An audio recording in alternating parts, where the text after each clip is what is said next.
Guys, we almost at 1K. 1,000 views. Wow. You said 1,000 views. I mean, alright, ready? Wait. Ready, set, action. we're almost at 1,000 subscribers, There guys. you go. Yes, sir, guys. If you haven't already, wait. I keep forgetting that's your line. Go ahead. If you guys are new to the channel, please be sure to leave a like down below and subscribe to the channel. Because we come out with straight bangers. Bangers, and we stay lit on our channel. Let's go!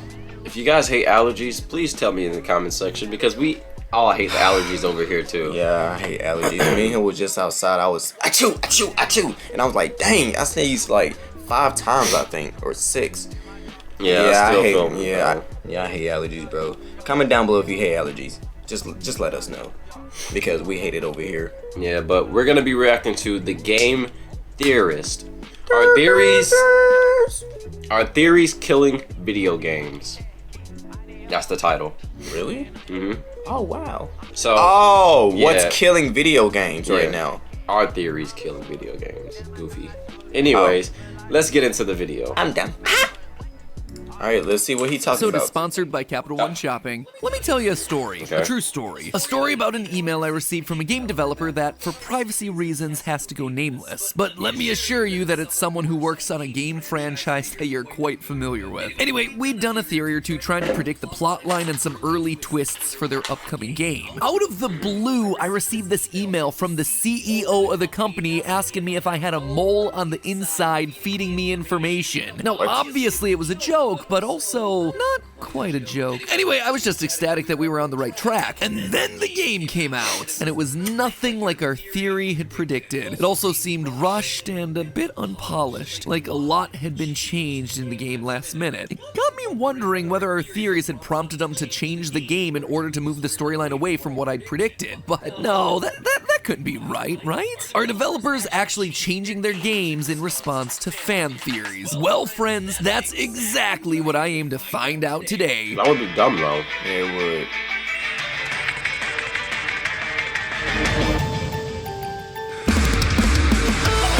Oh, okay.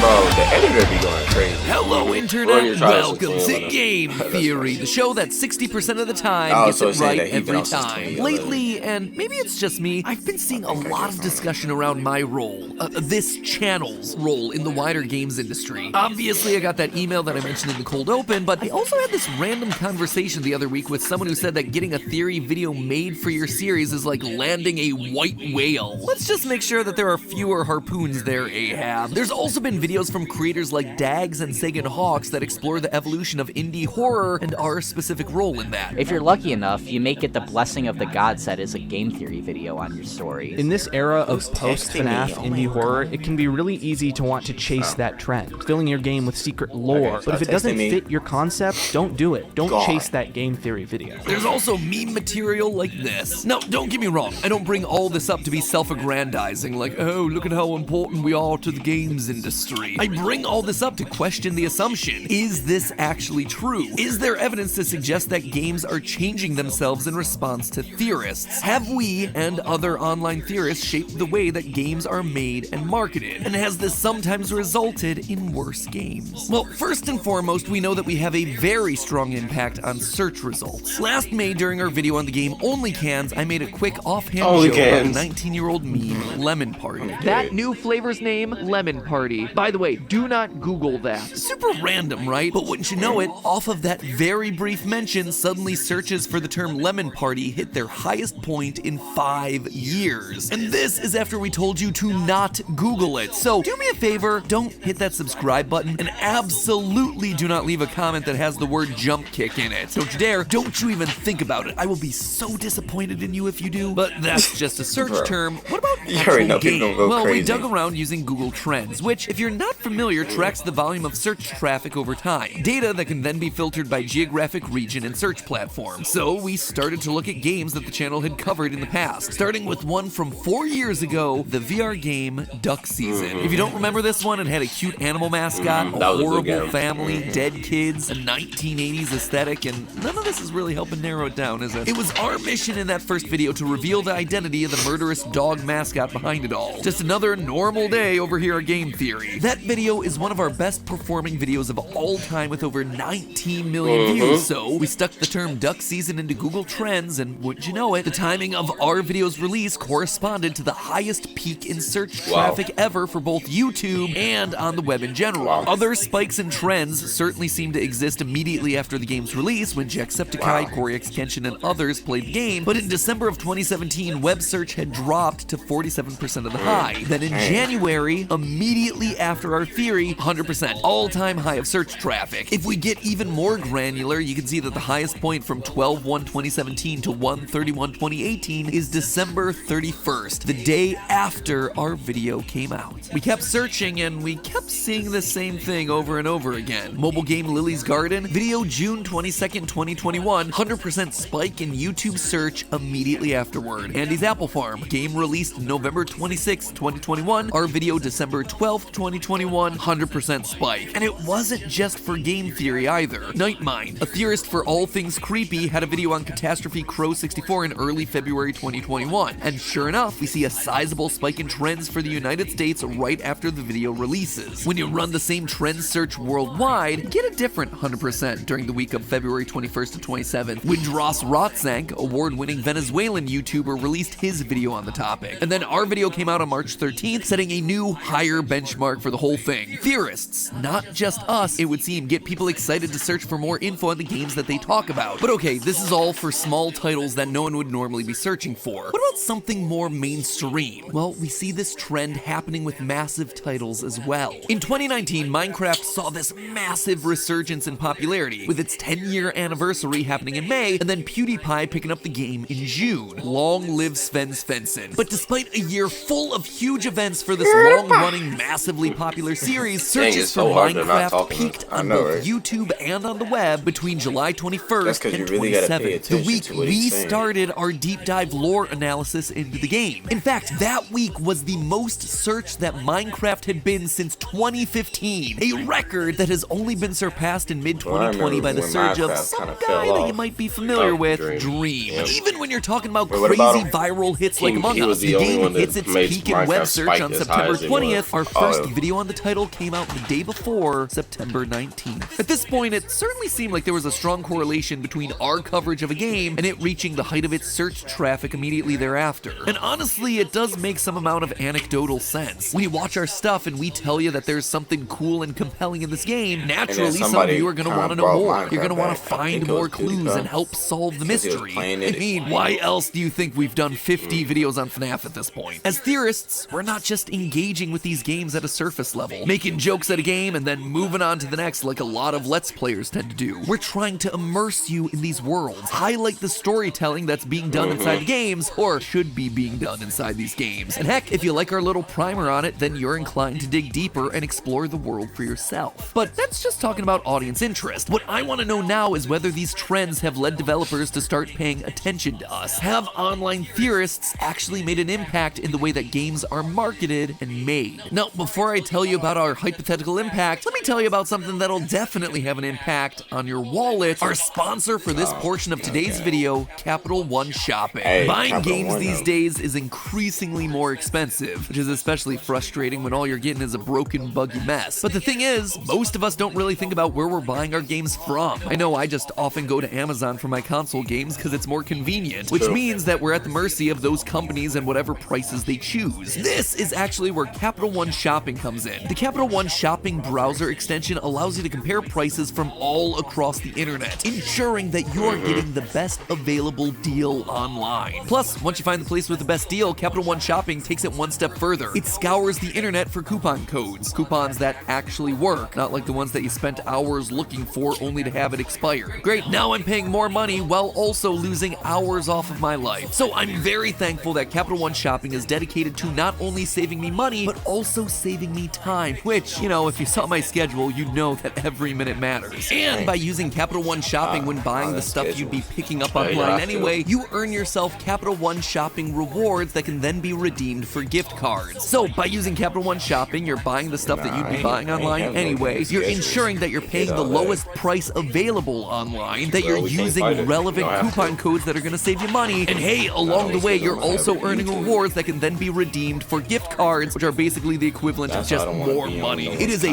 win-win-win-win scenario. And the best part of all of it, anyone can enjoy these savings. You don't have to be a Capital One card user or anything. Just go to CapitalOneShopping.com, or, you know the deal at this point, go down to the description below, click the link, download the free browser extension, and start saving right now. Every purchase that you make without this is costing you money. So thanks again to Capital One Shopping for saving me money and for sponsoring this part of the episode. Now let's get back to the data. Let's start with a game that we actually went back to recently, Merge Mansion. Originally, we covered this mobile game's lore on October 24th, 2021, concluding that Grandma is a cold-blooded murderer in disguise. Shortly after our theory, a message got sent out to players by the game itself, telling them that Grandma did nothing wrong, she has nothing to hide, followed by a YouTube link where you could find 4 live-action videos starring actress and sledgehammer enthusiast Kathy Bates. Can I prove that we were the thing that prompted them to go with that campaign? No, I can't. But does the timing work out for them to have seen our theory and then leaned into the whole Granny's innocent wink-wink angle? You betcha. That's some circumstantial evidence, but can we make a more one-to-one connection? What about something more substantial? Something a bit more narrative-driven? What about Bendy and the Ink Machine? We made a theory after the release of Chapter 2 talking about this random angel character. This character that had shown up in a random poster on the walls, speculating that she was going to be important to the story moving forward. First, we'll see Alice take center stage as the game goes on. Like Betty Boop, we'll hear about how her popularity skyrocketed, surpassing Bendy. Sure enough, when Chapter 3 released 123 days after the video, the world was introduced to Alice Angel. She was front and center. Now, did we predict what the creators were going to do with Alice all along, or did we somehow speak this new character into being? According to Mike Mood in an interview, we'd like to say we knew exactly what was going to happen, but really at the end of the day,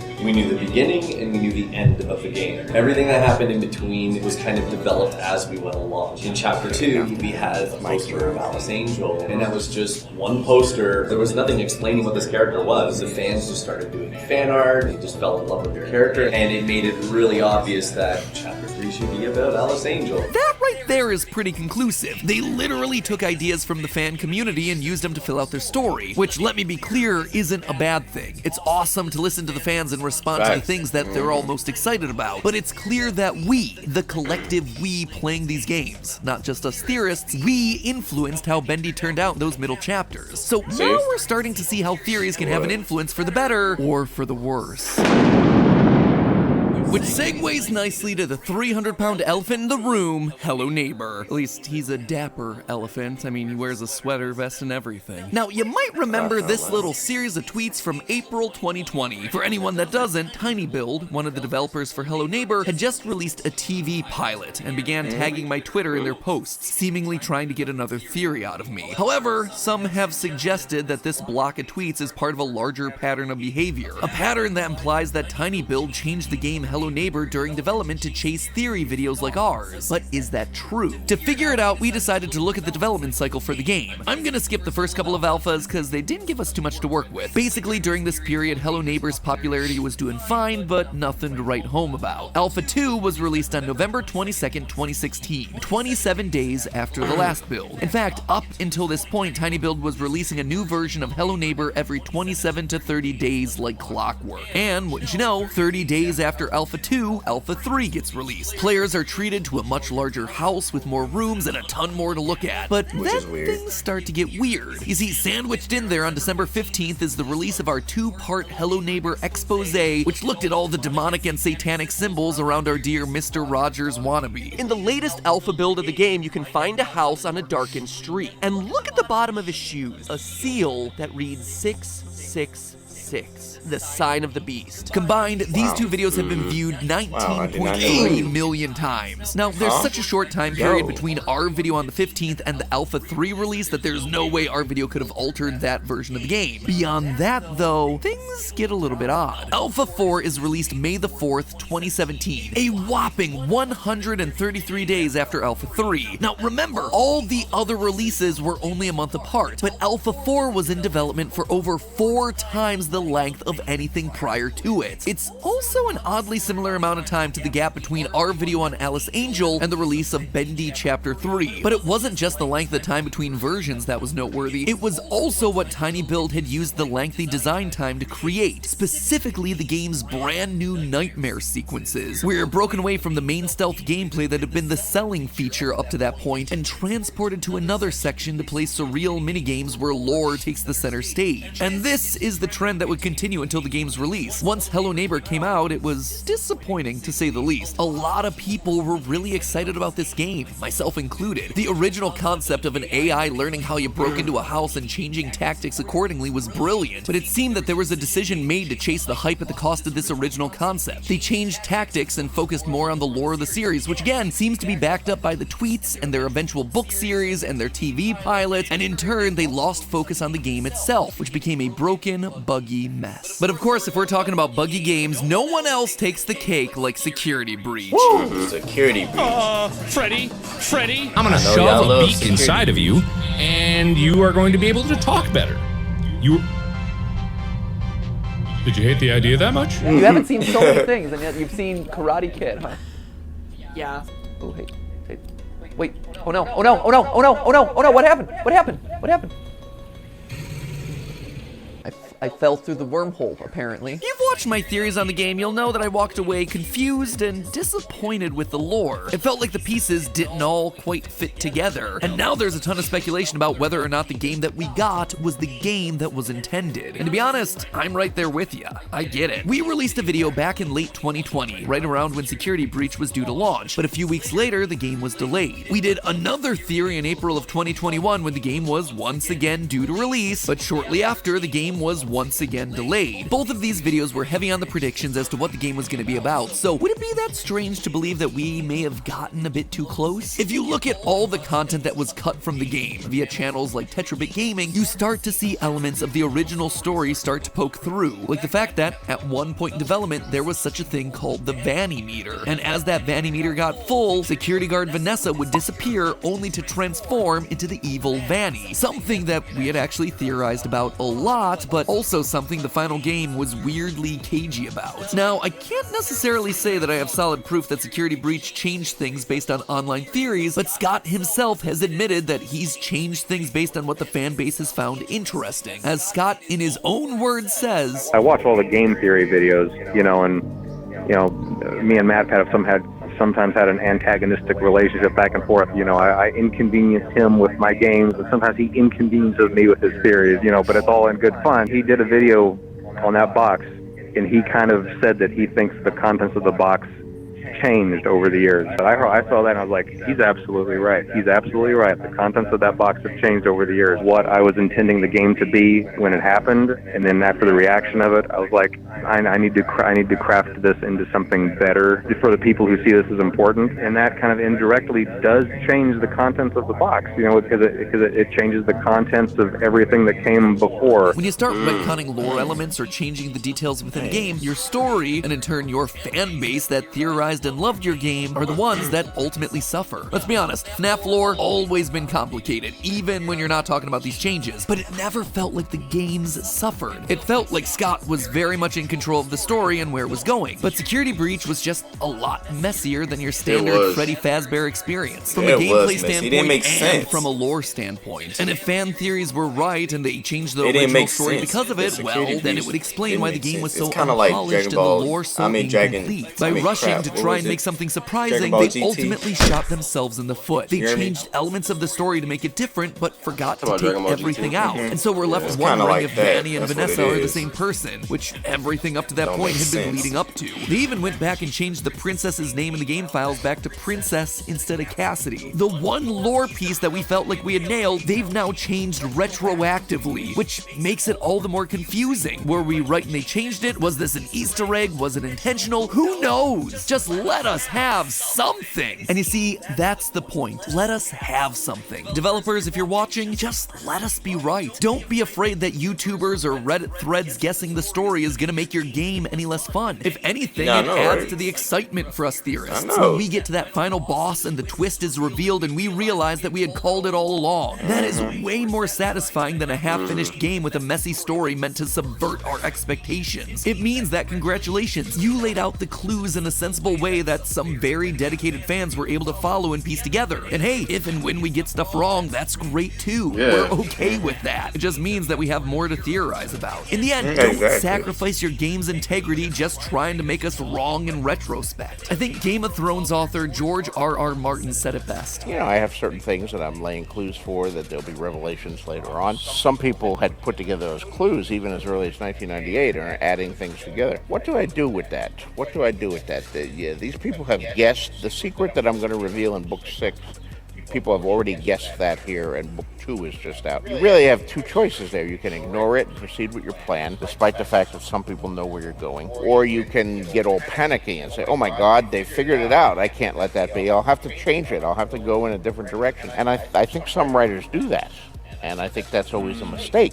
Yeah. You know, if you've planned your book that the butler did it, and then you read on the internet, someone has figured out that the butler did it, and you suddenly change in midstream and it was the chambermaid who did it, then you screw up the whole book because you get this foreshadowing early on, and you've got these little clues you planted, now they're dead ends, and you have to introduce other clues, and you're retconning. It's a mess. We know developers recognize the impact reactions from fans and YouTubers have, and at times include extras in games for us to find, hoping for us to get excited about finding them. But too many games that started out in a really good place with a passionate team making something they love get a taste of that hype train and start changing things. Suddenly, they're trying to chase the train for just one more ride rather than staying the course. Obviously, we love great games with hidden lore, but not at the cost of everything else. We love when developers try and stretch themselves to achieve something special, but we don't want to see internet clout cause them to compromise their vision. Just make the game and the story that you want to make, the one you intend to make. Because if it's well made and enjoyable, then we'll inevitably want to play it and talk about it. If we guess the story early, that's totally okay. Add some Easter eggs pointing to the next installment. If you get something wrong, that's okay too. And if you don't want to include any real lore at all, fine, I'll still be here, ready to claim that it's secretly a sequel to Earthbound anyway. Let them argue their theories,